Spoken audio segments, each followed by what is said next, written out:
Gunpowder-based weapons are widespread in modern warfare. Whether in bullets, mortar shells, or torpedoes, gunpowder has been employed for centuries to propel projectiles into enemy territory. While earlier projectile weapons like bows and catapults could also be launched from a distance, none were as effective as gunpowder. It enabled projectiles to travel farther and faster, while also being ignited upon launch. Initially, gunpowder didn't explode, but burned continuously, enhancing its effectiveness when fired from arrows. Over time, the formula underwent research and refinement, resulting in a more potent composition.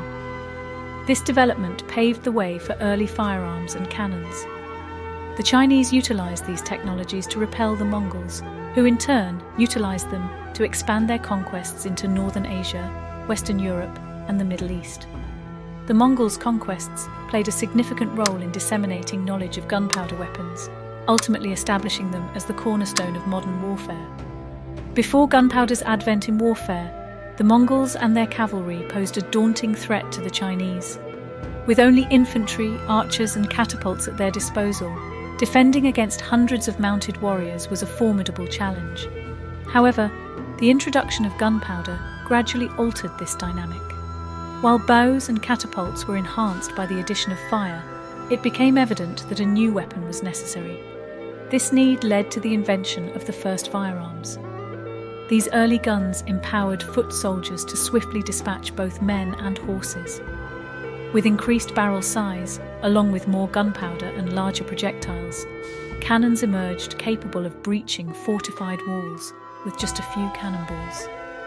The integration of these early firearms and cannons significantly bolstered the Chinese military, granting them superiority over the Mongols. However, a pivotal moment occurred when a Chinese general defected, supplying the Mongols with guns, cannons, and other gunpowder weaponry. This enabled the Mongols to seize numerous towns and cities with minimal losses. Rather than solidifying Mongol dominance, these victories facilitated the dissemination of gunpowder technology throughout the conquered territories. Ultimately, the unmatched destructive capabilities of gunpowder weapons instilled fear and ensured their supremacy on the battlefield. Gunpowder comprises sulfur, charcoal, and niter, with varying concentrations dictating its burning characteristics. Depending on the niter content, it could either burn steadily or explode upon ignition when confined. These properties were not all discovered simultaneously. Early Chinese alchemists, in their pursuit of immortality, often experimented with niter and sulfur due to their perceived complementary nature.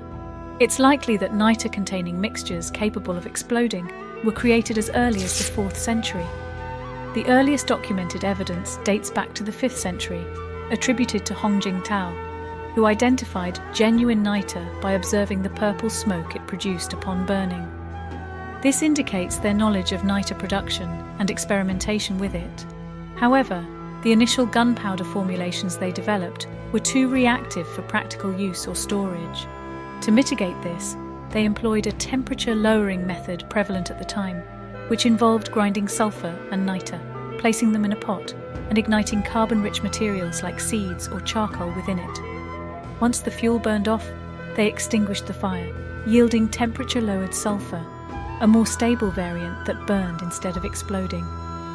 During these experiments, they inadvertently discovered the explosive potential of gunpowder, which, while failing to grant them immortality, proved highly advantageous in warfare. Initially, gunpowder was utilized to ignite arrows and catapult flaming projectiles, with some formulations incorporating arsenic to produce toxic fumes upon impact. However, gunpowder's application extended beyond existing weaponry. The fire lance, the first gunpowder-based weapon, consisted of a tube filled with gunpowder and debris. When ignited, it emitted fire and projectiles at high velocity. Advanced versions could be laced with arsenic or other toxic substances, proving lethal within a 150-foot radius. While effective, the fire lance served as the precursor to early guns, cannons, flamethrowers, and rockets. Rockets, essentially reversed fire lances, propelled forward when ignited, causing an explosion upon reaching the target. Guns and cannons evolved from the projectile aspect of the fire lance, replacing debris with tightly packed gunpowder behind a single projectile. Flamethrowers, on the other hand, abandoned projectiles, using less explosive but longer-burning gunpowder to emit fire from the barrel. Despite China's pioneering role in gunpowder weapons, their primary adversary, the Mongols, did not utilize such weaponry against them, resulting in a stagnation of Chinese weaponry innovation.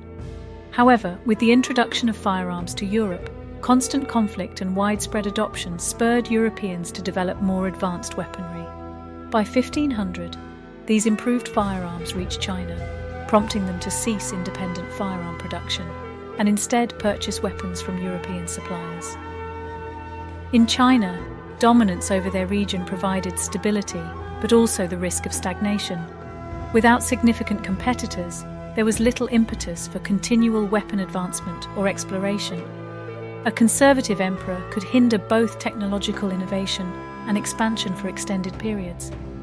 In contrast, Europe's fragmented nature, shaped by its geography, meant every nation had neighbouring rivals and no impregnable defences. European leaders constantly faced the choice of either conquering neighbouring territories or defending against such attempts. While Europe had its share of short-sighted or conservative rulers, they often faced swift repercussions, as a more innovative neighbour could seize their lands. This competitive environment fueled frequent and bloody warfare, but also drove impressive technological advancements.